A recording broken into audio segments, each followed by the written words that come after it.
Hi, people. I probably shouldn't get on here just yet. For some reason, my phone is acting up. But I thought maybe I would continue reading. For those of you who might want to follow along, added upon, I'm going to attempt to read the whole thing. But not at one time. It'll have to be in parts. And since I haven't done it yet, because I always fly by the seat of my pants, it's not like I've already done it and then I'm going to separate it into sections. It's just that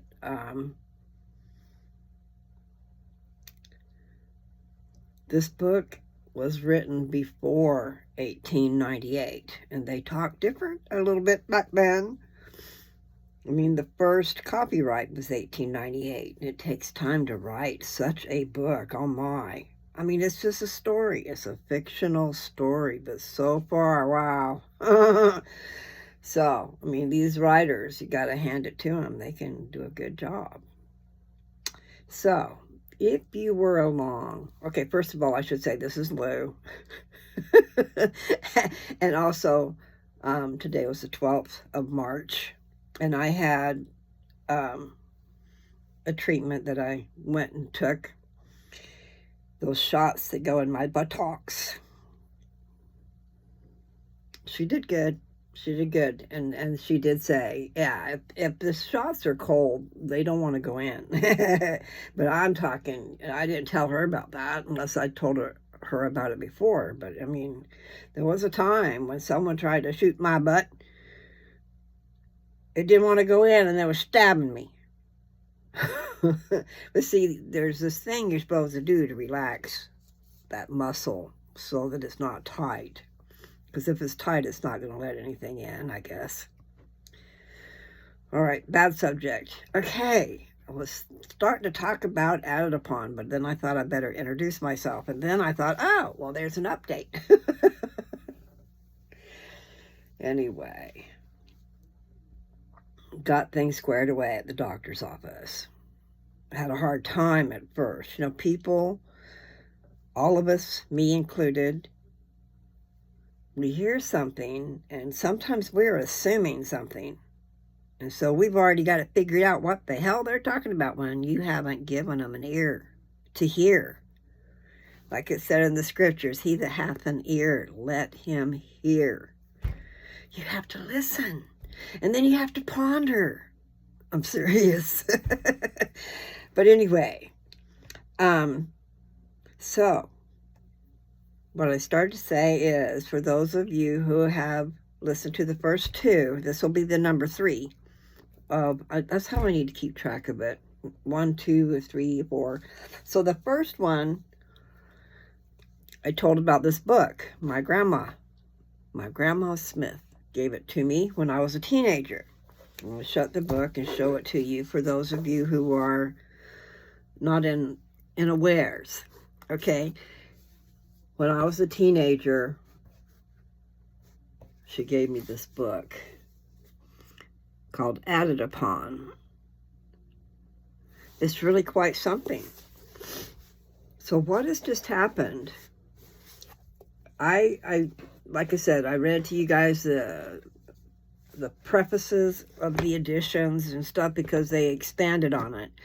Because people kept saying, man, this story is just too good. You need to elaborate some more. That's what I got out of that. So, the time of this book in 1963, I think it had 22 printings. Let me see. Said. All right, so 22nd printing in 1963. So who knows how many there have been. And maybe there's more editions, but this is pretty good so far. I don't know which edition this is because like I read everything before the book actually started. In the first, I will go back and put number 1. I think it's the first time I said anything about reading it. I mean, I mentioned the book in one of my videos. I don't know if it was live or if it was whatever, but someone said, if I took them right, it sounded like they'd like for me to read that book. And even though reading is not my forte, I mean, I'm not an expert at it, but I am, I just remembered my Papa Bear. I am an expert, but not total. But I know a lot about the Church of Jesus Christ of Latter-day Saints. And this book is fictional, but it's going to tell you a story, a very important story. In the old days, when the missionaries were going out, they had 6 discussions. And one of them, I'm sure, was called the Plan of Salvation. There are different, I need to get a hold of those discussions because they're really cool. For someone who's wanting to know and wanting to learn, you got to start out somewhere, right? But one of the discussions was the Plan of Salvation. I know it was. But there's, the church has just gotten tremendous since my youth, okay?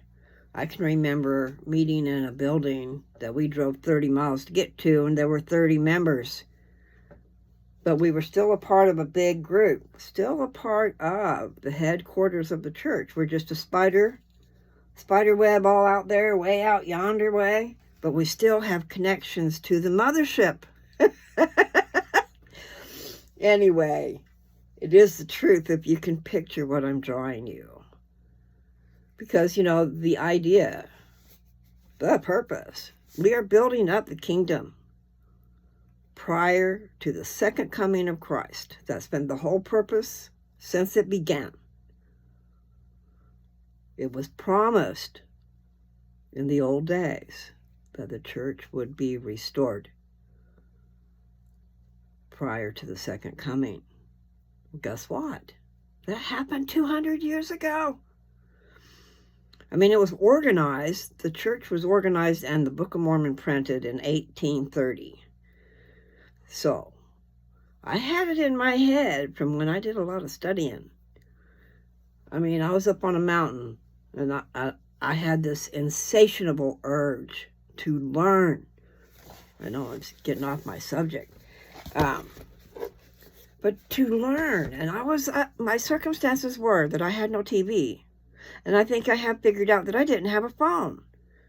So if anybody came up to see me, it was a happenstance because I lived up a mountain. You have 15 miles up a windy road, up a mountain, beautiful, just a beautiful place. Beautiful drive going up. You know, you got your cliffs on one side and then you got your river on the other side and you're in the middle here. Going around curves.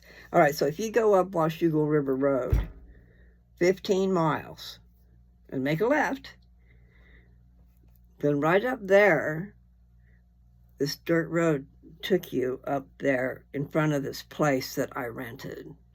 And it had 500 acres. Maybe it had more. You know, maybe it joined more because not everybody owns the whole mountainside, you know.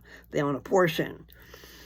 But I rented a place up there by happenstance that, I mean, I would have never went up there and lived, but this girl that was living up there needed help. And I gave up everything that I had going on, which I had just, these stories can get really spiderwebby too, because I had just moved away from Mom and Dad's house after a spell that I was living there after my house burned down. I mean, these are stories. They're all interconnected. And I started out with this book and things that you know when you were brought up in the church. And even if you are this minuscule little thing with a little group, say 30 people, trying to do all the ordinances and pass the sacrament and do the teaching and the this and the that, and you got to drive so far to get to church. And I guess 30 miles wasn't bad for some folks. It's worse. You got to give them credit getting up and going to church. But I was talking about the Plan of Salvation and the missionaries when they would come and visit you. If you set up appointments and stuff, this is in the old days. They're not doing that now. They're probably just kind of talking. Whatever you want to talk about is what I heard last. I'm a missionary, okay, but I'm just sharing what I know is what it is. I'm sharing what I know, and I'm doing it through this means where I can reach everybody in the world. Would not that be a trip? So anyway, that is a goal of mine. Nevertheless, so I was talking about the fact, okay, so I was this little part of the spider web. When I was in the 8th grade, my dad was branch president of this little group of about 30 people. And we had a Volkswagen Bug. And we drove, like I said, 30 miles to get to church. And I can remember one time we had 13 people in that car. I mean, those people were adolescents, but they were still fully grown. we just piled into that little Volkswagen and went to church. Anyway, so when you look back, there are some good memories and some good experiences that lend you to be able to talk to you people. But see, I can't see you. I have a feeling that it will be different if I could see you. But then again, you just have to forget they're out there and just say what you want to say. I got up at church. I'm going to cry. I'll probably cry, but I'll try not to. But my Papa Bear, I decided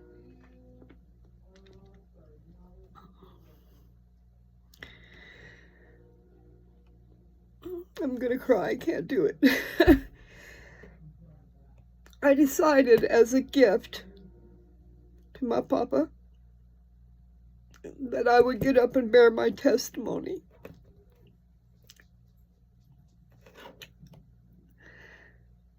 One Sunday out of every month is fast and testimony meeting. Okay, we're supposed to fast if you can, and you take that money and you give it into a fund for the poor. Not just to feed, you know, the money you would have spent on your food for your family for 2 meals, you take that money and donate it to this, I don't know what it's called. Maybe it's just called, I already said what it was, didn't I? But I've already forgot. There's kind of some noise in the house now. So I'm getting distracted, which I got distracted already. Don't want to cry, I want to talk. But see, those tears tell you. They tell you. They are bearing testimony to you that what I'm saying is true. And you guys need to get after it. See, when I was up on that mountain, I mean, I've already told this story before, and I think I started it a little bit ago. But when I was on that mountain, I had that insatiable urge. I had to learn something. And there were no books. There were no, I was telling you, I didn't have the media, no TV, and no, I don't think I had a telephone. There was a store up the road. Seems like I remember going up there to make phone calls because the situation was I helped this girl out. I moved up there to help her out. And then within a month, she found a boyfriend and moved down to town and left me with all the bills. And see, I left a cozy situation. Me and my daughter, I was set up just great in a little teeny house in a little teeny town. And my brother drove the bus, and sometimes he'd stop by and pick me up, and I'd go on a route with him. But my daughter was in kindergarten at that point. You see, we were never in that little house long enough. I don't remember her actually going to kindergarten there, but she did up on the mountain. But the point is, I was talking about 200 years. That's what it is. When I was doing all that studying, because I had my scriptures. So, I mean, I got to learn something. I just as well be learning them, you know? And I really liked the New Testament because I knew Jesus was here during the New Testament. That's the record of when he was here and the miracles that he performed and the sermons that he taught. And they are different people giving They're different. You know, everybody sees things differently. I've heard some people say, well, why don't they just tell the same thing? Well, sometimes they weren't there at the same time. They were out doing things. And then there was a time when he sent them out 2 by 2 to teach and to prepare the people for when he was gonna be there. So that it's kind of like, I could even put it like as a band, and you're out there and you're getting your name out there, right? And you're doing this little thing, and all the next thing you know, you're massive. Okay, well, Jesus needed to make the best use of his time. So these people went out. I mean, they didn't probably realize the importance of it, but the people were there waiting for Jesus. And sometimes they're not waiting. They're finding out where he is, and they're traveling to where he is. I mean, it's massive. If you guys haven't seen The Chosen and you get a chance to see The Chosen, you should. And right now it is on, I'm having little pains in my chest, but it is on, I think it's on Prime. And of course it's going to be on BYU. I just haven't set up my channel. I don't want to do the password thing. I find myself having to do too many things, and it overwhelms me sometimes. Now I'm hearing noise. We're all loudspeakers. I'm a loudspeaker too. And I speak with, I'm demonstrative, means I show what I feel type of thing. So why was I crying earlier? See, I don't remember.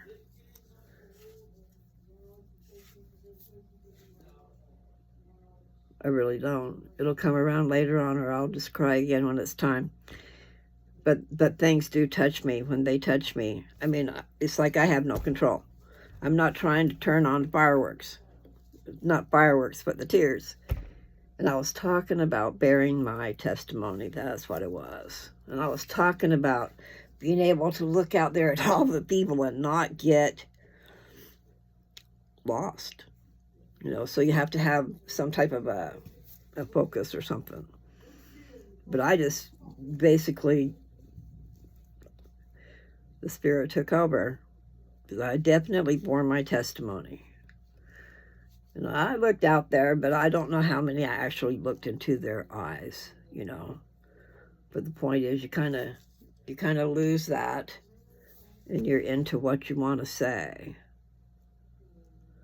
And Fast and Testimony meeting is a time to get up and bear your testimony if you want to. Everybody can have that opportunity. That's how you have to look at it, as an opportunity. And then when you think of the people in this group that you go to church with all the time, they're your family. And you do different jobs together, and you have different classes together and service projects, and there's a lot of stuff. And you become teachers and counselors to the younger people. Organization. And you're growing. You're achieving, and you're growing, and you don't even know it. I was talking about those boys being able to have the priesthood. To have hands laid upon their head and given the priesthood. Now, do you know what priesthood means? It's the power to act in God's name. But in all things, it needs to be for the right. But they start at 12, and they start learning some stuff in their separate classes. I don't know what they learned, because I was in Relief Society. I was in Young Women's when I was young. So like when they're 12, I was young.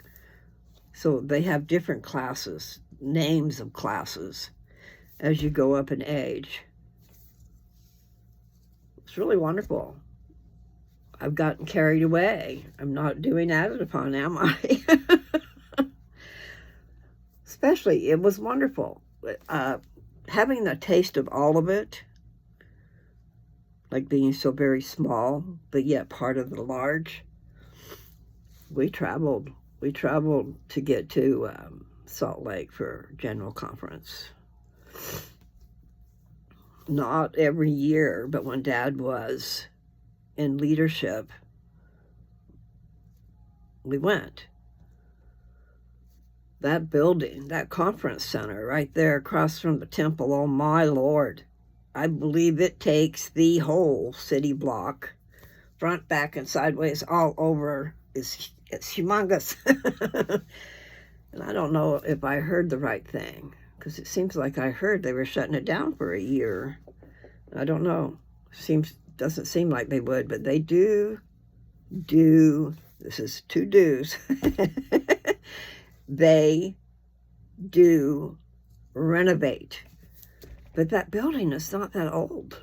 So there must be some kind of something going on. Just putting that out there. Okay, so this book, Plan of Salvation, that's what I was talking about, one of the missionary lessons they used to have, and I'm sure they can still do it.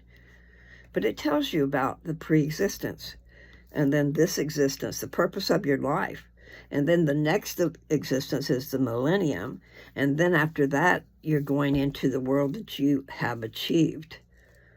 This is our first big test here. Okay, I get confused. They were talking about the first estate. And I have a feeling that he's talking there about the pre-existence, because Satan and 1/3 of the host of heaven did not keep their first estate. I think that might be what it is. They did not get to come here and gain a body. So there's these spirits hanging out. You need to beware. Think about that Disney song, beware, beware, elephants on parade or something. Anyway, you do need to beware, meaning you just need to make good choices. Don't follow paths that you know are not right, because we know. We have this thing called a conscience. Some people have shoved that conscience down, but we are born. I know, I know, but I'm telling you what the scriptures say, okay? But we are born with the light of Christ in us, which means we know right from wrong. Now, in the pre-existence, we were all one big family.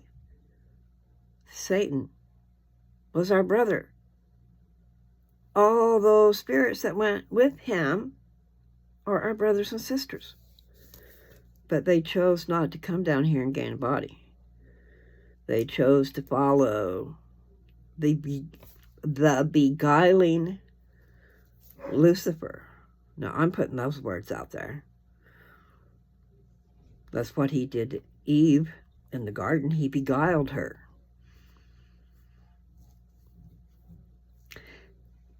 They were supposed to partake of the apple. I don't know if it was in this book, but they are talking about that, the purpose of coming down here. In the beginning of this, what I've just read, they're in heaven. And there's this, God said, okay, here's the plan, and who can I send? And Jesus was the first one who said, send me. But the way this book is putting it out, and remember, it's a story, but I have been kind of taught like that, is that Satan, he was prideful, and what I just read, and it's a story, so you have to compare it to the scriptures, and I'm not sure if we'll find that, but I'm going to lose myself so bad. Satan. I was talking about Satan and pride. Okay, so I'm just picturing, just like the story in the Book of Mormon, there's hatred in families. There's pride and there's jealousy and there's all kinds of things that we have to fight against. And that's not even getting out the door to the world.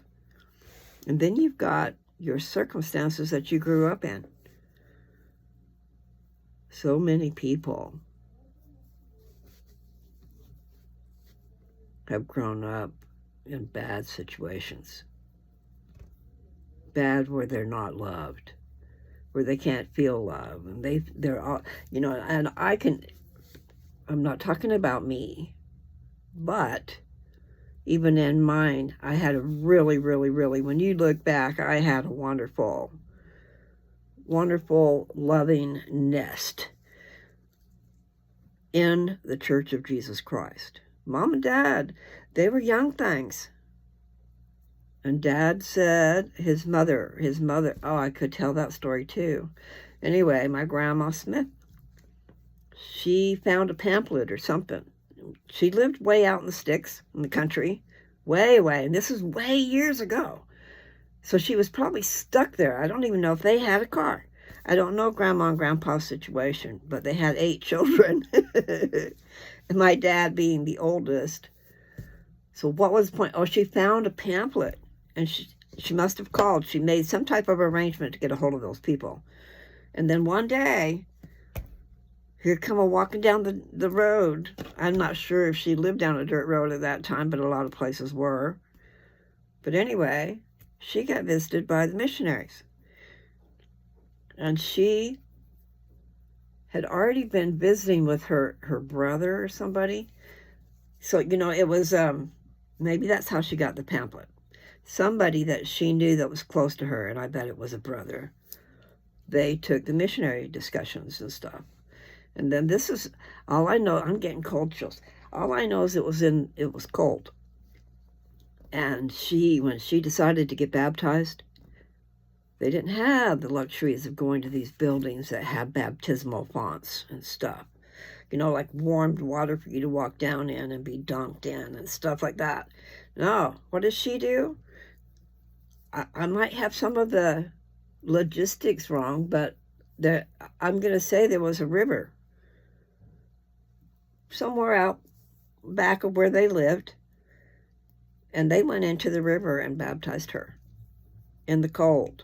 So that's why I was mentioning the cold. I'm sitting here shivering. But my dad said that anything good enough for his mother was good enough for him. So even at a young age, his dad would not let him join the church. No way. And his dad was an alcoholic too. And just had habits and things different, contrary to what we would really like. He worked in a bar. So that right there, it was a bar and grill. He was a cook there too. I remember him cooking me hot dogs. That was a little thing. But, really, I've got some memories way back when I was a toddler. But nevertheless, so what is the point? And the church, being part of the church when you're just this little minuscule thing. But I know I was talking about my Papa Bear saying it was good enough. So they joined the church as young things. And then church meant activity, which meant going to church all the time. And I hadn't been born yet, okay? But I'm just saying I was born into that. I was born into the church because they lived it, which means I lived it until I was stupid enough to get married at a very young age. I had just turned 17. You're just a little kid. You might do good in the different things like the bookkeeping and, making things work or whatever, grocery shopping. But communication, that's a whole different deal. And I did not have my skills at that time. Some people might say that, I need to not get so excited. What would my dad say? I think he would say simmer down or something. Jesse said the simmer down, so it has to be. But settle down is what I remember. Settle down. Because, I can get excited. You'll see that as I'm teaching. As I'm reading, I will give commentary.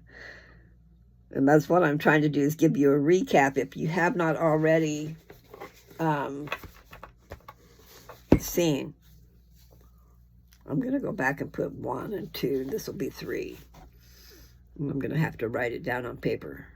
But I just looked, and there's not that many pages to get to the second. He says it weird, so I'm going to look it up. Part second. So anyway, when I start reading, I should be able to get right to it. And maybe that's what I should do is, but I wanted to give the commentary. I know I talk too much, but sometimes it's good. And I do lose my trail that I'm heading down because there's so many other thoughts that come into play. All the things I started to tell you guys, all the things I did as a child. I mean, growing up in the church, and then in North Carolina is where we had to drive a long ways to go to church. Okay. But when we moved to Utah, now that was a whole different ballpark because seminary was part of school. I mean, if you want to take seminary, I don't know about the 9th grade. I bet it wasn't in the 9th grade. I can remember, Dad, I just wanted to... You got to hand it to them, though. They made me go to seminary, okay? When it's part of your curriculum at school, it's not that big of a deal. But otherwise, it's before school. So you got to go to bed early and you got to get up. Come downstairs and try to get you up and you don't get up. What's the next thing he does? Throws a glass of water in your face. I about come out of that bed, I wanted to kill him. But, you know, he was on a mission. You're getting up and going to seminary. I got up, I'm taking you there. Our parents did go through a lot for us. Dad did good. He did good. So did my Aunt Bonnie. I think it was Aunt Bonnie who probably took me to seminary in the morning when I was in New York. I was 16 and I got sent away.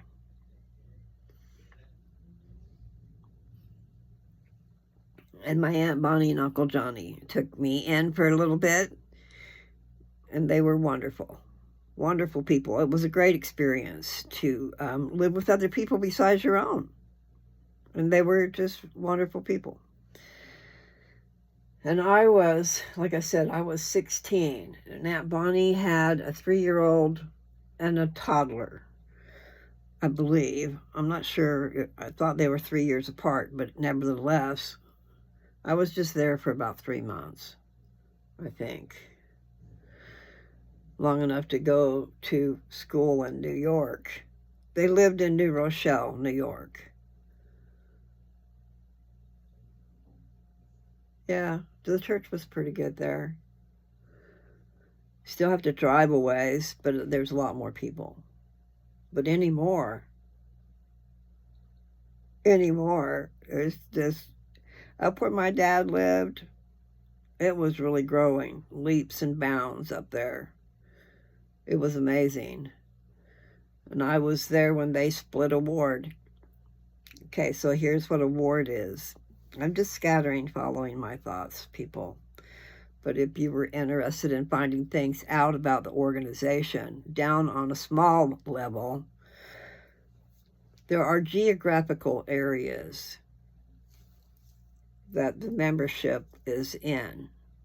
All right, so they take, like geography, they take a section and they'll put ward number such and such. This is if there's enough members. Otherwise, the section is way big. Like I said, we drove 30 miles to get to a little, I didn't say that part, but a little building. Because you had to have enough people to warrant them building the building. So, junior high and a hallway with classrooms. And there was probably a little kitchen, because usually, I don't know about a little building, but it seems like there would be a little kitchen. It's like as a necessity. So a kitchen, 2 bathrooms, some classrooms, and down at the end of the hall is what would be the junior Sunday school if the big building had been built. I don't know if the big building's been built or not. It's been so long. Like I said, I was in the 8th grade, which put me at about 14. 13 or 14, I think 14. Just a little frail thing.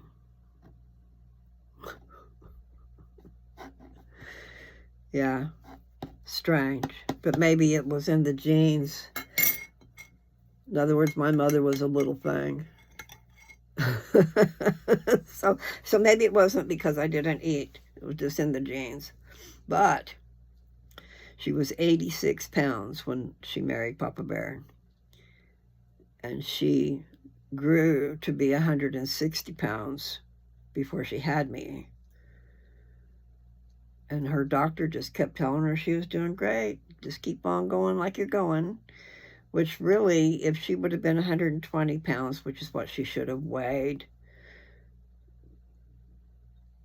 if you're eating really good, it seems like, unless it's in your genes and it's eating all that stuff up, your metabolism or whatever. But so the point is, she gained weight to where she should have been, and then she gained weight where, in other words, I think I might have weighed 160 pounds when I had Jessie. But I'm sure I was weighing 120, 25 or something before I got pregnant. That's a whole different set of circumstances, But it just seems like she should have weighed that much too. Dad called her bird legs once. I'm talking about when they were young. And I don't know what the situation was. But it just brings up little smiles, some of it. Mother probably didn't like it. Okay, so really, I probably should just add it upon another thing, that it's going to be good. And I just gave all this information about it. Okay, so I didn't finish the information. For the recapping,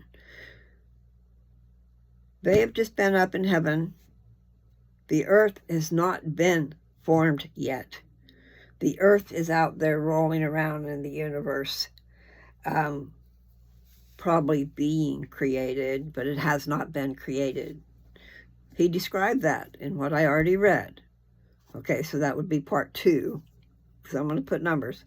So part 2 is going to tell you all that stuff, and it's going to tell you what Satan had to say. And then there was meetings. I don't know that they were secret meetings, but there were meetings to discuss, like political affiliates, same thing. According to the book and according to what I'm sure I've been taught, I picture him as somebody very fluid in his talking and knows the manner of flattery. And also knows intellectual things where he can fight with. But here's the thing. He forgot. This is God, your Father. How dare you? What he wanted to do was step in, come down here, make everybody do... Well, actually, I thought it was make everybody do everything right, but it wasn't. What it was he was going to bring everybody back whether they earned it or not. He was taking that factor out. Or a person didn't have to be afraid if they did anything and anything bad. And it is our nature. I guess that's the deal, is this body comes with the carnal man.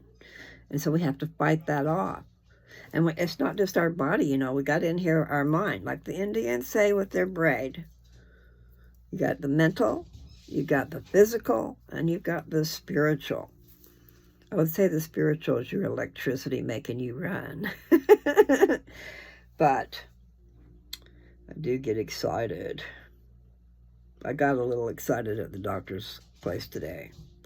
It wasn't the doctor's place. It was the cancer treatment place. So I had some things to say. And the lady was talking to me from across the way. across the way. Okay, I'm over here in a chair, and there's this big circle that goes around all these chairs, and then there's the center desk over there, and then over there, and the nurse was talking to me from over there. So I was talking to her back. And so I got a little carried away because I was talking about that copay of $455, which I'm not paying. I canceled that appointment because I can't do it. I'm not gonna do it. Not if I don't have to. And I didn't feel like I have to.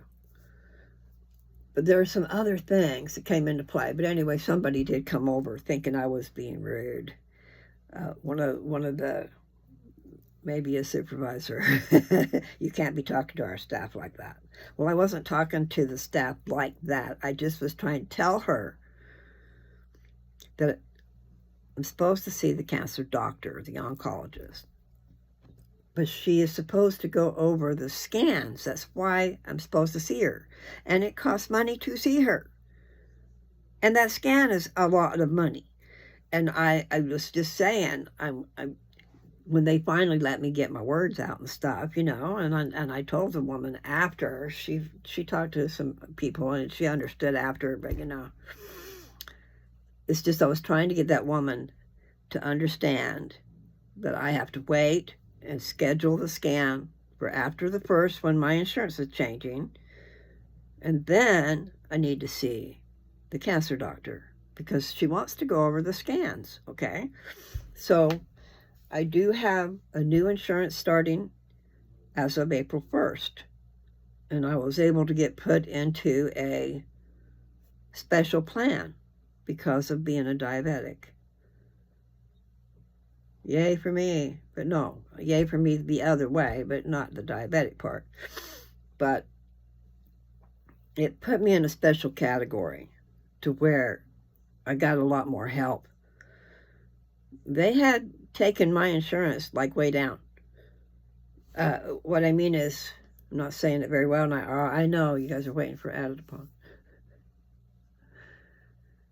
When the first of the year happened, everything changed. My plan rolled over into another plan, which was very expensive. And now I find out that the insurances are taking $202 out of your check. What used to be $174, but I guess it's $202 now. And then all the different things. I know I've already told you guys, but the point is, I have new things starting on the 1st. But I was trying to explain to them that I am not coming to see the doctor until I've had the scans, because she wants to see me after the scans, okay? And then here's the other thing. If she had her way, she'd have me do a PET scan every 3 months. PET scan was cheaper. Of course, I don't want to keep doing things that might be harmful to me, these x-rays and stuff, and having them put stuff in your body. But the PET scan shows you way down, small, where the cancer is, okay? And these other scans last year, before January 1, those scans didn't cost me anything. No copay. But they have moved that scanner out of the building, and it's over at a hospital. I mean, the building where I had it before, they don't have that scanner anymore. But then I was told today, because I was doing some investigating still, they're going to start having a mobile truck. And see, when I very first got diagnosed and went through some things, I was in Colorado, and that's what they had, was a mobile truck. Came out of Denver, I imagine. Big old semi that had all the equipment and everything. So yeah, I've already done that. And she was asking me how it was, It's not bad. It's just you leave the building and go into this truck, but or the back of a semi-truck. But it was private, and there was no problems with it. It's just nice when you go into a building and it's there. But I can see probably the advantage for having a mobile, because then they don't have to pay.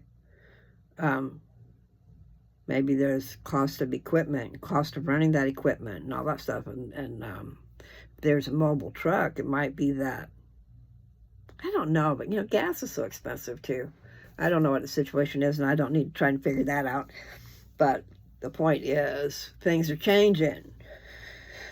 And when everything got said and done, then everything was okay, and they understood. But, they weren't, I think they just had it in their mind, something different. They didn't think I was going to actually do the scans. And I told her I wasn't going to see the doctor. And she said, well, then you want to see the nurse practitioner? And I said, does it cost? And she said, yeah, everything costs. I'm going, well, I just as soon see my doctor. But the point was, you have to be proactive with your money situation. And that was just astronomically crazy. $455 for a copay because it's in a hospital. But then I called a freestanding place, which was part of the same hospital, but it was somewhere else, like a clinic. They said it doesn't matter. It's still a hospital. Oh, really? Well, it matters to how much you have to pay. Because if you can go to a freestanding imaging place, meaning it's not a part of the hospital, it's cheaper.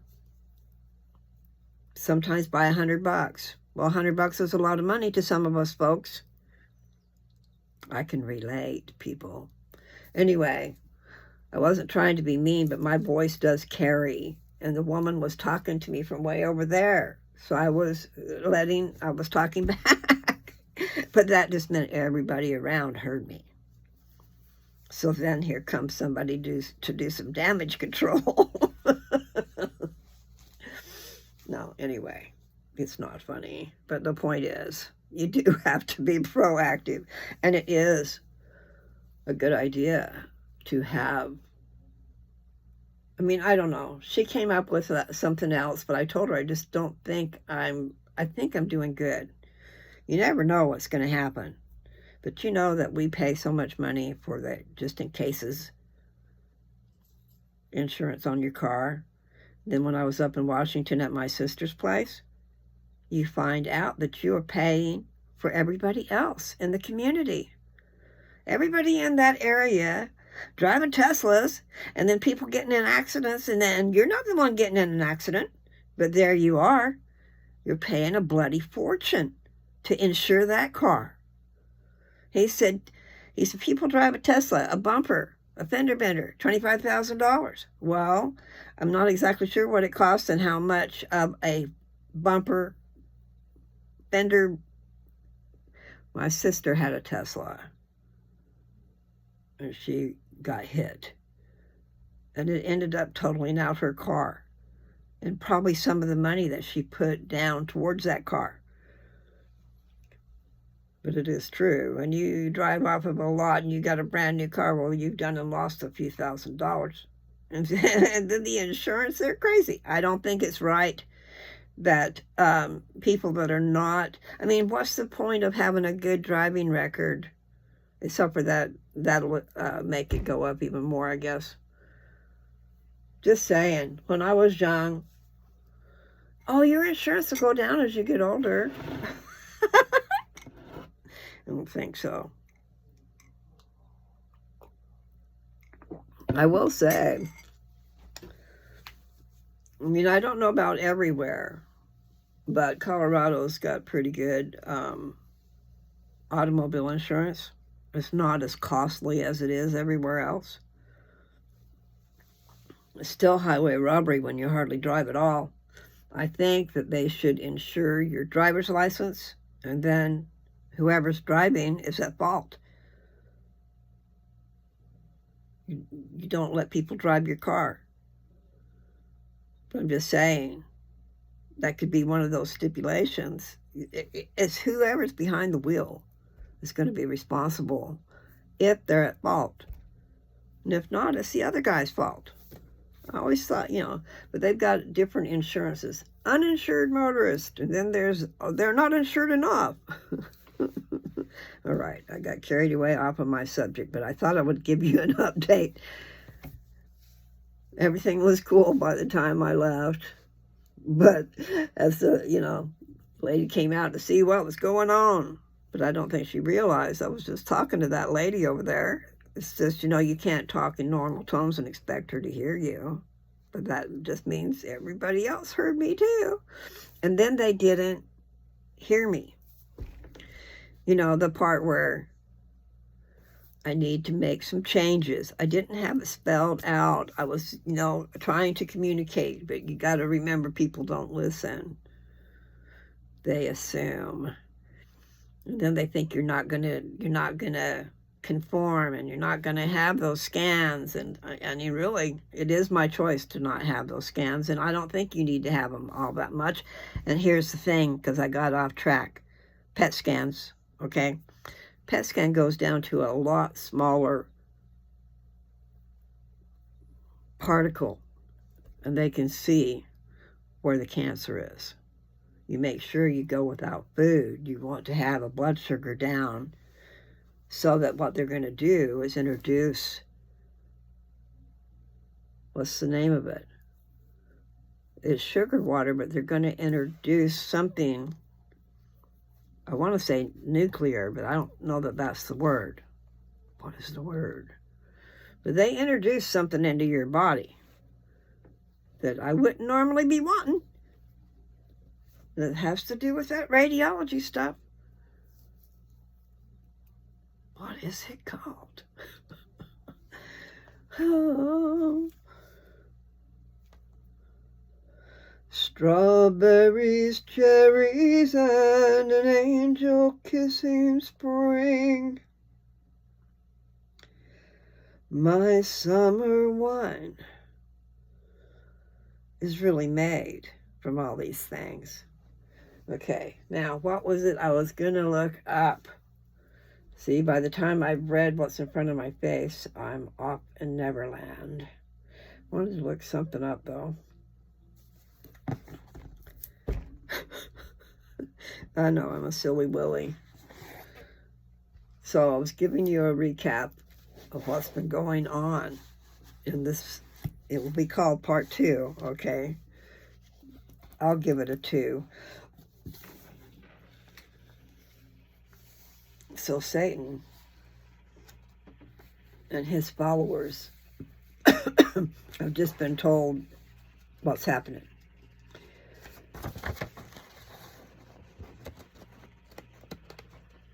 In other words, they've been about causing a lot of trouble, and there's been a lot of dissension, and Satan has been convincing people to follow him against God. And that's what the thing was I was also telling you, was his plan was that none of us would fail. We would all be resurrected. It wasn't that we wouldn't fail. We wouldn't be held accountable. There would be no reason. And what we're coming here for is a test. We're going to be tested. What will you do with that life? And who are you going to follow? And I said that other thing too in the Garden of Eden. Satan beguiled Eve. I remember, see, it took a little while. It does say that. But what he did, he told the truth. He told her, that by eating of that apple, that she would become like God. And I believe God even said that. They were told to not partake of that fruit. That tree. And on the day that you do, you will surely die. Okay, but that didn't mean right that second. It just means that there's going to come a time when you die. You have changed yourself from an immortal being to a mortal being, and you are now kicked out of the garden. So what happened was Satan just told Eve what God had already told them, that they would become like God, which would be knowledge of good and evil.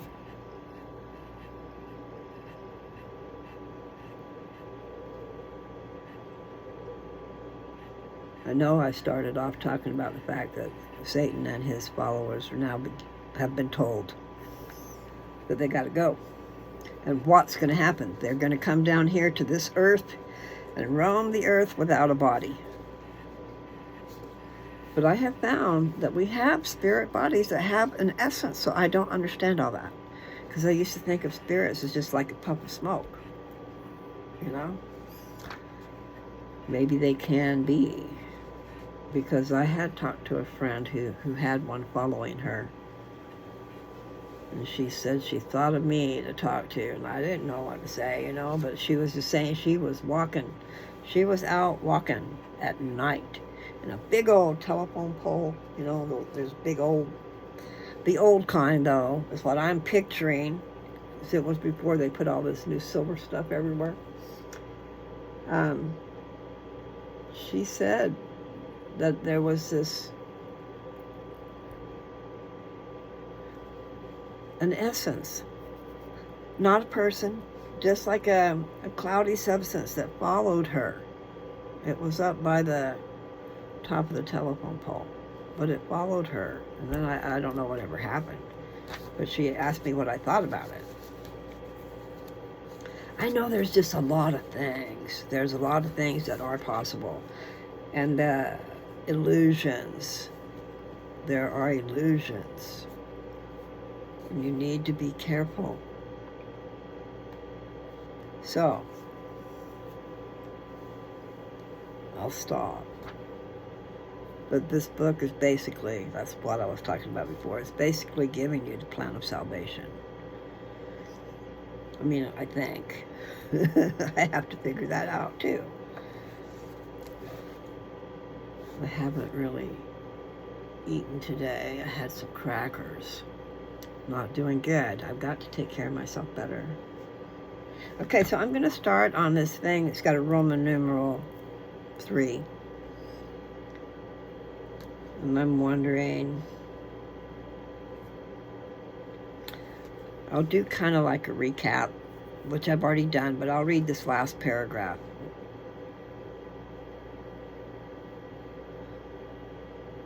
Thus went forth the decree of the Almighty, and with it the force of his power. Lucifer and many of the host of heaven were cast down. The whole realm was thrilled with the power of God.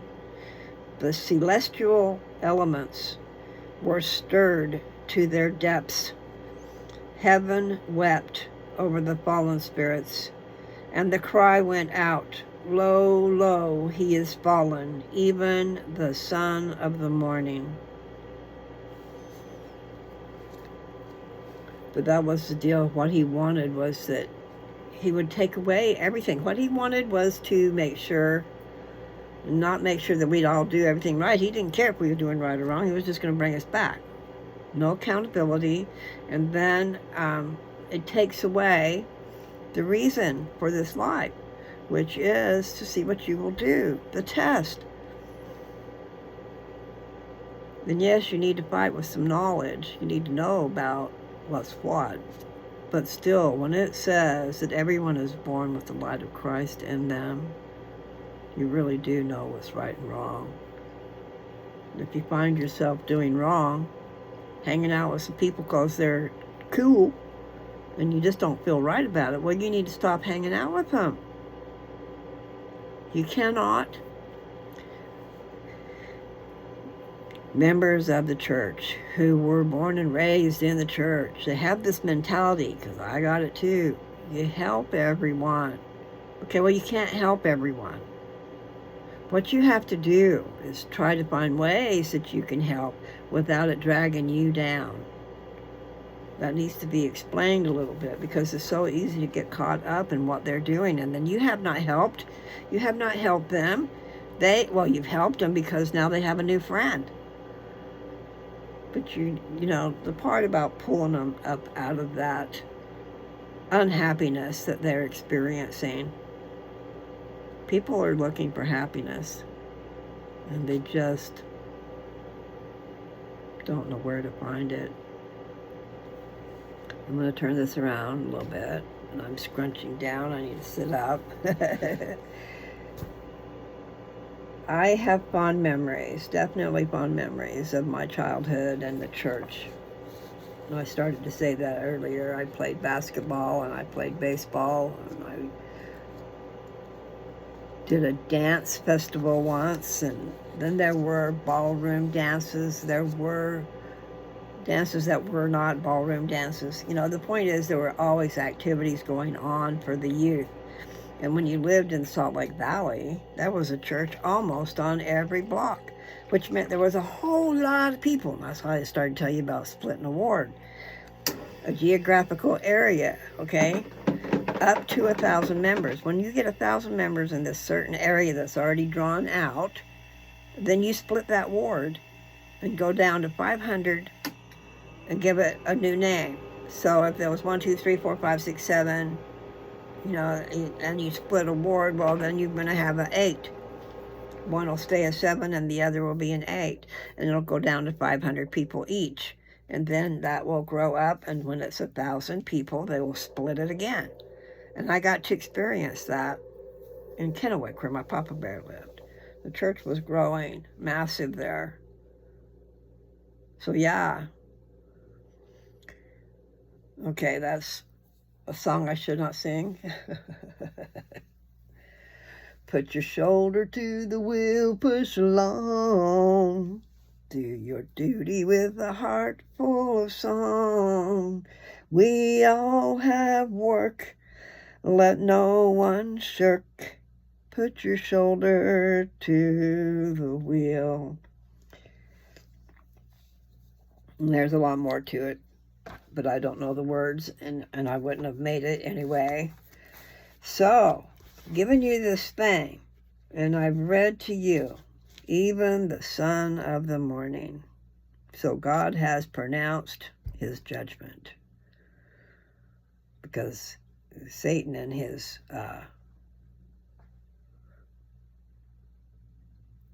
political party were a little bit too big for their britches. And who do you think you're dealing with? This is my plan. And Satan was trying to say that he wanted all the glory for himself. He wanted to, and it says in here that he was told, basically, how dare you think that you can take my, basically like throne, take on my kingdom, and not, he was crazy in the head, like a lot of us are sometimes. Sometimes we just get carried away, and then you find out after that you didn't need to get carried away. I'm guilty. So guilty. Anyway, okay, what can I do? So I've told you, go back and read the one that says number 2, or go back and read the very last one that says added upon in the title. And that'll be the first part of this book. Because the first thing I did was to just read to you about the book and some poetry that's in the front before the book started. And this guy who wrote it, his name is Nephi. Nephi. Okay, I'm going to start on 3. I can't believe I've made it that far anyway. I am sometimes suffering from headaches, and I just don't do the best reading in the first place. And this is from way back when.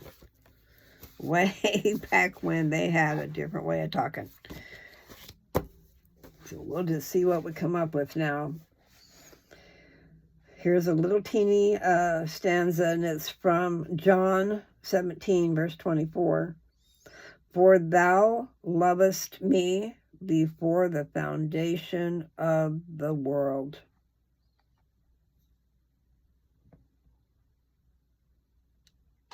See, I told you the world hasn't been made yet. And Jesus is our older brother. He is the very first born of our mother and father in heaven, which makes him very, very, very, very special. Okay. I do need to drink something. I've got tea over here.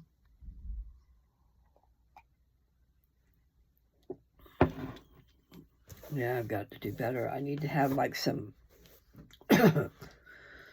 some type of protein stuff that I can snack on instead of snacking on crackers that I know are not good for me. Okay, so Bad Mary Lou. So we're going to start with number 3. I know I've already said that. There was a calm in heaven, like unto that of a summer morning after a night of storm. Throughout the whole strife, the dark clouds of evil had been gathering. In the fierce struggle, the spirits of heaven had been storm-tossed as on 2 contending waves. But when Lucifer and his forces were cast out, the atmosphere became purged of its uncleanness, and a sweet peace brewed over all. Save for sorrow for the lost ones, nothing marred the perfect joy of heaven. All now looked forward to the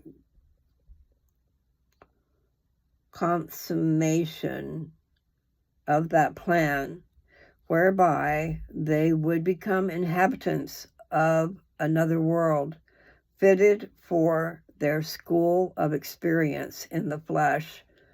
All prepared themselves for this end in view. None was more grateful to his father than Haman. Remember, Haman met that girl. Okay. None was more grateful to his father than Haman. In the midst of the strife, he had done what he could for what he thought was right. All his influence had been used with the wavering ones, and many were those who owed him a debt of gratitude. But his greatest reward was in the peace which dwelt within him, and the joy with which he was greeted by all who knew him. Through it all, Haman's thoughts had often been with the fair sister Delsa, and often he had sought her and talked with her.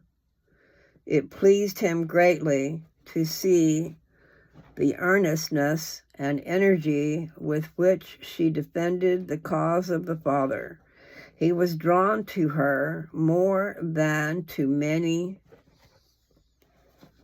That's right. He was drawn to her more than to many others who were equally valiant. As he thought of it, its strangeness occurred to him. Why should it be so? He did not know. Delsa was fair, so were all the daughters of God. She had attained to great intelligence, so had thousands of others. Then wherein lay the secret of the power which drew him to her? The vastness of the spiritual world held enough for study, research, and for occupation. None needed to be idle, for there were duties to be performed, as much here as in any other sphere of action. In the Father's house are many mansions. In the one where Delsa lived, she and Haman sat in earnest conversation. Through the opening leading to the garden appeared the stately form of Sardis. Haman sprang to meet him and greeted him joyously. "Welcome, brother Sardis, welcome." Delsa arose. "This is brother Sardis," said Haman, "and this is sister Delsa. Welcome, brother," said she. Come and sit with us. Sardis continued, Homan, I thought you lost. I have not met you for a long time. You remember our last conversation? Sardis, what joy to know. Maybe saying Sardis because it's Sardis is talking. Sardis, comma, what joy to know that you are on the safe side, that you did not fall with Lucifer. Shh, that name. Dear brother, he tempted me sorely, but I overcame him. But we are shortly to meet him on new ground, continued Homan. As seducing spirits, he and his followers will still fight against the anointed son. They will not yield, not obtaining bodies themselves. They will seek to operate through those of others. I know I kind of stumbled over that, but did you guys get that? He's telling about these spirits. As seducing spirits, he and his followers will still fight against the anointed son. They will not yield. Not obtaining bodies themselves, they will seek to operate through those of others. Now we know how temptation and sin will come into the world, said Delsa. God grant that we may overcome these dangers again, as we once have done. They conversed, I didn't think that was right. They conversed for some time. Then Sardis departed to perform some duty. I too must go, said Delsa. A company of sisters is soon to leave for Earth, and I am going to say farewell to them. Delsa, you do not go with them, ? You are not leaving me, ? No, Homan, my time is not yet. May we not go together? But there, that is, as Father wills. He will ordain for the best. There are nations yet to go to the earth, and we shall have our allotted time and place. A group of persons was engaged in earnest conversations. When the messenger approached, he raised his hand for silence and then announced, I come from the Father on an errand to you. The company gave him close attention, and he continued, it is pertaining to some of our brothers and sisters who have gone before us into earth life. I shall have to tell you about them so that you may understand. A certain family of earth children has fallen into evil ways, not being very strong for the truth before they left us. Their experiences in the other world have not made them stronger. This family, it seems, has become rooted in false doctrine and wrong living, so that those who come to them from us partake also of their error and unbelief of the truth. As you know, kinship and environment are powerful agencies in forming character, and it appears that none of the Father's children have so far been able to withstand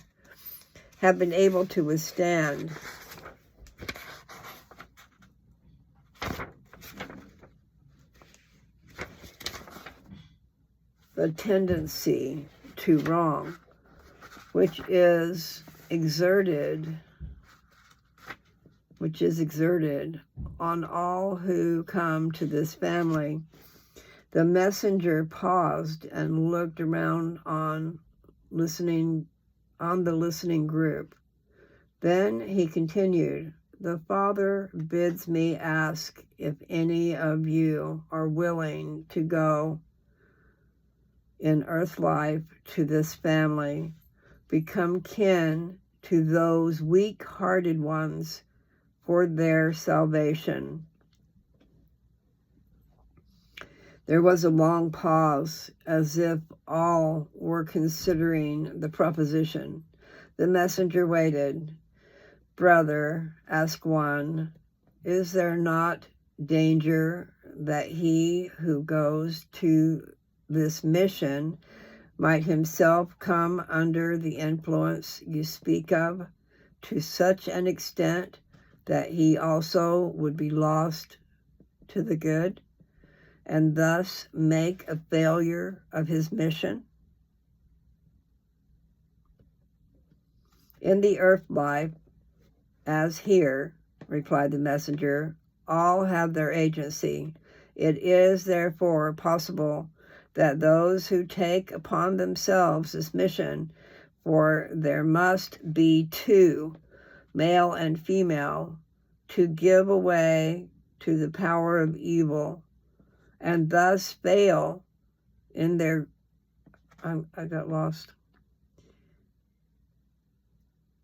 "It is therefore possible that those who take upon themselves this mission, for there must be two, male and female, to give way to the power of evil, and thus fail in their errand.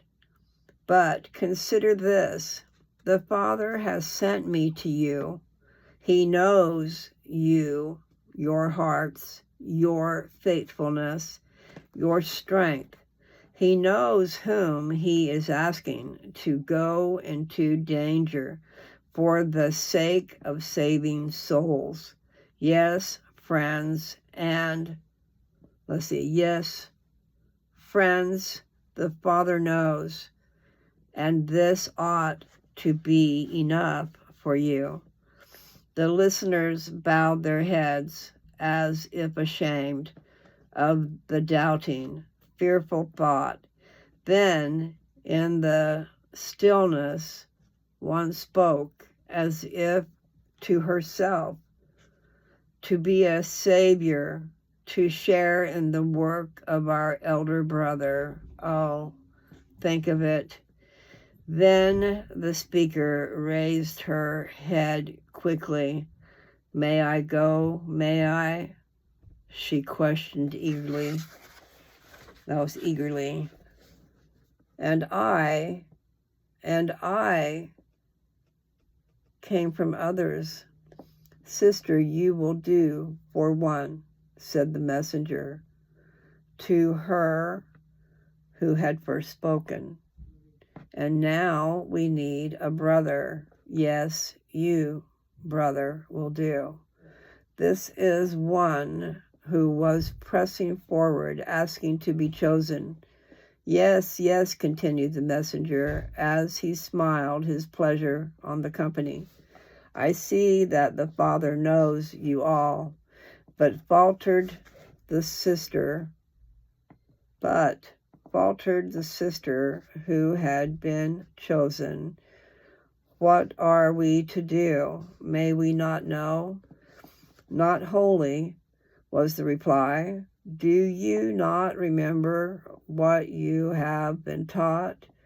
That a veil is drawn over the eyes of all who enter mortality, and the memory of this world is taken away. But this I may tell you, that by the power of your spiritual insight and moral strength, you will be able to exert a correcting influence over your brothers and sisters in the flesh. and especially over those of your kin. Then again, when you hear the gospel of our elder brother preached, it will have a familiar sound to you, and you will receive it gladly. Then you will become teachers to your households and a light unto your families. Again, not only to those in the flesh will you minister. Many will have passed from earth life in ignorance of the gospel of salvation. When you come, these must have the saving ordinances of the gospel performed for them, so that when they sometime receive the truth, the necessary rites will have been performed. This work also is a part of your mission to enter into the temples of the Lord, male and female, each for his or her kind, and do this work. They're talking about when you go in and do the work for somebody, it has to be a female if you're a female, or a male if you're a male. So that's what he was saying right here. To enter into the temples of the Lord, male and female, each for his and her kind, and do this work. Okay, my head is starting to hurt. I know, I talk too much. Okay. A sister, pressing timidly forward near to him, who had been chosen, took his hand and looked pledgingly into the face of the messenger. May not I too go? ? She asked. I believe I could help a little. The messenger smiled at her, seeing to whose hand she clung. I think so, he said, but we shall see. When do we go? Asked the brother. Not yet. Abide the will of the Father, and peace be with you all. He left them in awed silence. That's A-W-E-D, awed silence. Then presently they began to speak to each other of the wonderful things they had heard and the call that had come to some of them. Times and seasons, nations and peoples had come and gone. Millions of the sons and daughters of God had passed through the earthly school and had gone on to other fields of labor, some with honor, others with dishonor. God's spiritual intelligences in their innumerable gradations, I don't know that word, were being allotted their times and places. The scheme of things inaugurated by the Father was working out its legitimate results. I think I said that right. Holman's time had come for him to leave his spiritual home. He was now to take the step which, though temporarily downward, would secure him a footing by which to climb to greater heights. Delsa was still in her first estate. So also was Sardis. They, with a company, were gathered to bid Homan farewell, and thus they spoke. We do not know, Homan was saying, whether or not we shall meet on the earth. Our places and callings may be far apart, and we may never know or recognize each other until that day when we shall meet again in the mansions of our Father. I am thankful for one thing. I understand that a more opportune time in which to fill our probation has never been known on the earth. The gospel exists there in its fullness, and the time of utter spiritual darkness has gone. The race is strong and can give us sound bodies. Now, if we are worthy, we shall, no doubt, secure a parentage that will give us those powers of mind and body which are needed to successfully combat the powers of evil. It was no new doctrine to them, but they loved to dwell upon the glorious theme. Now here's something that's underlined, and I have a feeling my grandma did it, because she gave me this book, and I gave it to my granddaughter who never read it. This would have come from my grandma. So anyway, it says, it's underlined, we have been taught that we shall get that position to which our preparation here entitles us. Existence is eternal, and its various stages grade naturally into one another, like the different departments of a school. It's kind of hard to understand. I'll have to listen to me. Some have been ordained to certain positions of trust. Father knows us all and understands what we will do. Many of our mighty ones have already gone, and many are yet with us, awaiting Father's will. I was once quite impatient. Everything seemed to pass so slowly, I thought. But now I see in it the wisdom of the Father. What confusion would result if too many went to earth life at once.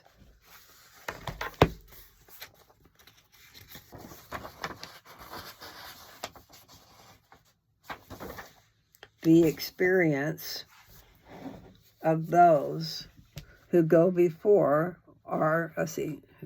the experience of those who go before are for our better reception.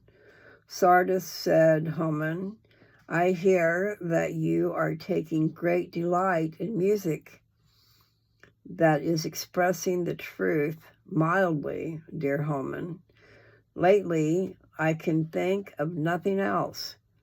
What is your opinion of a person being so carried away with one subject? Asked one. I was going to say, answered Homan, that I think there is danger in it. Some I know who neglect every other duty except the cultivation of a certain gift. I think we ought to grow into a perfectly rounded character, cultivating all of Father's gifts to us, but not permitting any of them to become an object of worship. Remember, we take with us our various traits, said Delsa. I think, Homan, your view is correct. It is well enough to excel in one thing, but that should not endanger our harmonious development. I have noticed, Delsa, that you are quite an adept at depicting the beautiful in Father's creations. She asked. There is no danger of my becoming a genius in that line. I do not care enough for it, though. I do a little of it. Thus they conversed. I'm thinking he's talking about painting, but I don't know. Thus they conversed. Then they sang songs.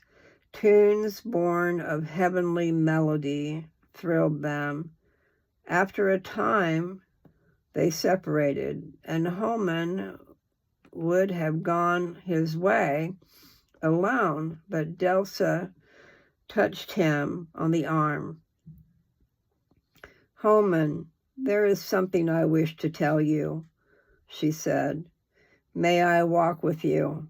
Instead, I will go with you, he replied. They went on together. I, too, soon am going to Earth, she said. Is it true? Yes, Mother has informed me, and I have been preparing for some time. Dear Holman, I am so glad. Still, the strange uncertainty cast a peculiar feeling over me. Oh, if we could but be classmates in the future school. Father may order it that way. Father may order it that way, he replied. He knows our desires, and if they are righteous and for our good, he may see that they are granted. Do you go soon? ? Yes, but not so soon as you. You will go before and prepare a welcome for me. Then I will come. She smiled up into his face. By faith,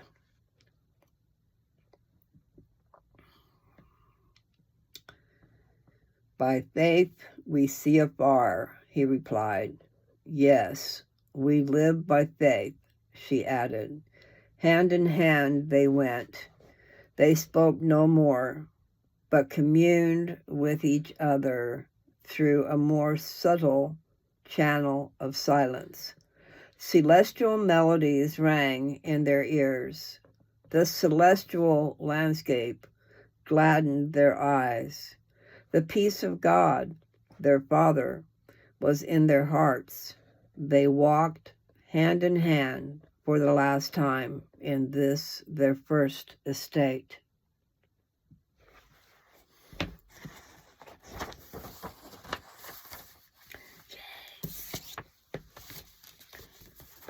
I made it. So, I don't know, I might be a little bit lost. Holman likes Delsa, right? And I think she's going first, but I could have it backwards.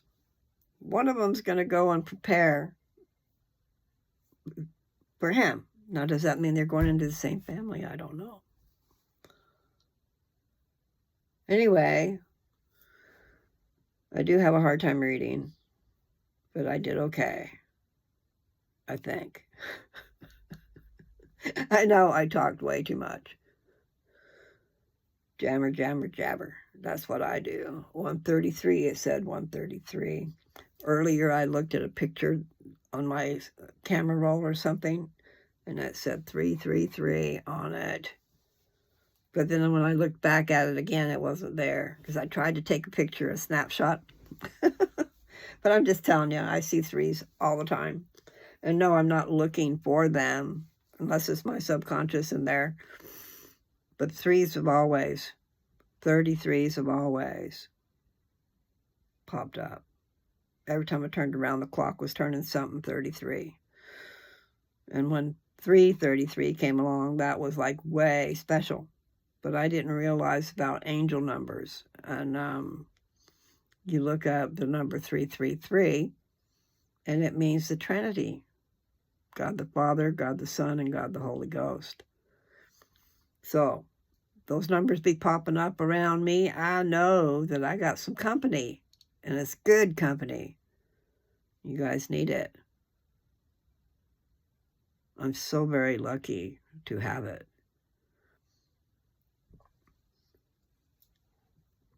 Maybe lucky isn't the right word.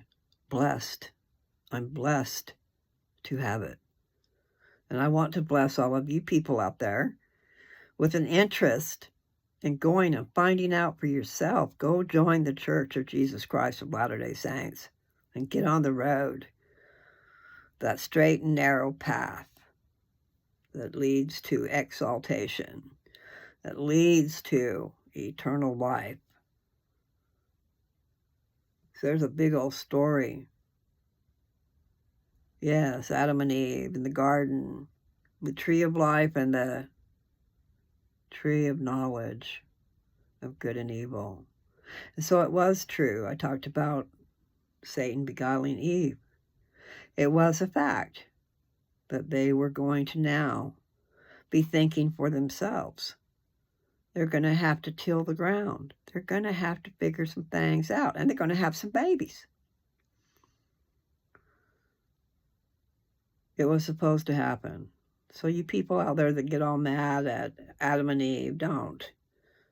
It's letting you know that we're all going to fall. All of us have sins. Nobody is perfect. And Jesus Christ, our older brother, came into this world and suffered for our sins to pay justice over here. Justice has to be paid. And Jesus paid him. But it only works if you accept Jesus. I believe that's probably the truth. Okay? We have this thing. Okay, so in the spirit world,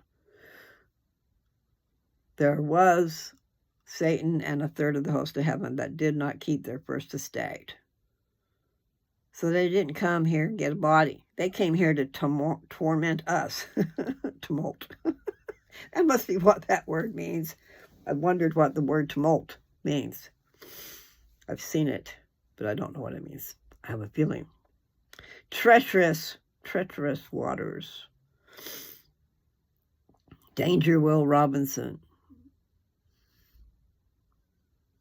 From the original Lost in Space. So anyway, all kinds of expressions that come from way back when.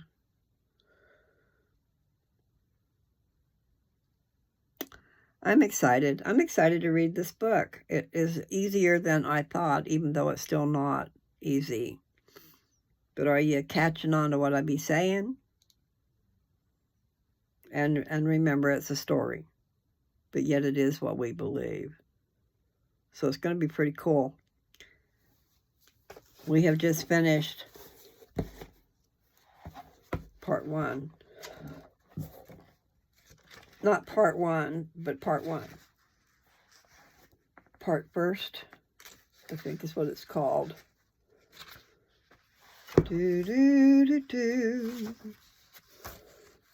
Added upon. Part first. So I've got a bookmark. It's part second. So I could look and see how far it goes. My head hurts. I haven't been taking my blood pressure medicine, and my blood pressure was up today. So I've got to get back on the stick. I need to find some natural remedies. And actually, Jessica's boyfriend gave me a book for Christmas. I need to find out where it is and pull it out.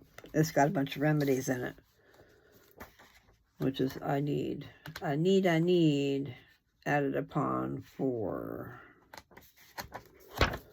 Okay, let me just see. Okay, it's going to start where we left off as far as page numbers go.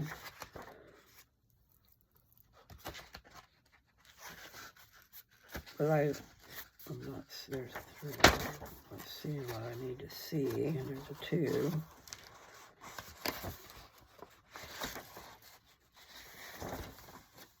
Yeah. So there's a 1, 2, and I know there's at least 4 because I already saw that. Let's see. Whoops.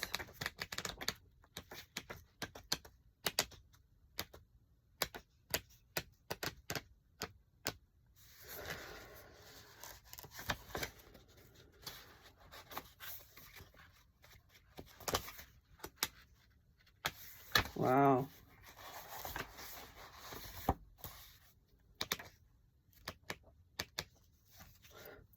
Wow, that's a bunch, man. All right, so I'm starting part 2, right? Here's part 3. That's 138 pages, starting from where? I ended up with 3. I'm going to start on 4, right? Wait a minute.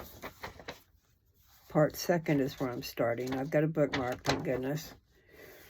So it starts with a 1, Roman numeral 1. And I don't know the Roman numerals. It looks like 15. It's an X and the one that looks like 5. A 1 and a V. I and a V. Looks like 5 in Roman numerals. So it's X, I, V. That was a bunch. I bet that's 15. Anyway. I should probably go. It's been way too long for me to be on here. Go take something for this head. Maybe some food in my belly. In my mouth and in my belly. But happy trails, people. And I did start taking ivermectin again. But I've waited a couple of days now. I think I will still wait. What I need to do is I think I'll take it once a week. Which is a lot different than what I did before. Because I took it 14 days in a row. Now I'm talking about this liquid. This is the box. I went ahead and got 250 milliliters. This liquid. And you would inject it. You would inject it into your animals. But my cousin had an experience she told me about, and I need to get off here, with her dogs. She raised dogs, and she had a dog that, and I think if you look in my post, you might look through, scroll, and you might find a white Shar Pei. A white Shar Pei with, I think, gray spots on it. Anyway, something started growing out of its chest. And so I've got a picture of when it started growing, and I've got a picture of it full blown. It grew really big, hanging off of her chest. And I don't know where she got the protocol, but she was giving her dog fenbendazole and turmeric together for 30 days straight. And that big old thing, that cancer thing, dried up and went away. They had to cut it off, but it dried up. Instead of being bright red, pink red. But really, if you go and you look through my pictures, you'll find it. But the protocol, see, fenbendazole is a wormer. So is ivermectin. So look at all my videos and you'll hear me talking about some stuff. But I gotta go. I've been on here too long. And I know you guys are saying, why don't you shut up? Anyway, peace be with you. Bye.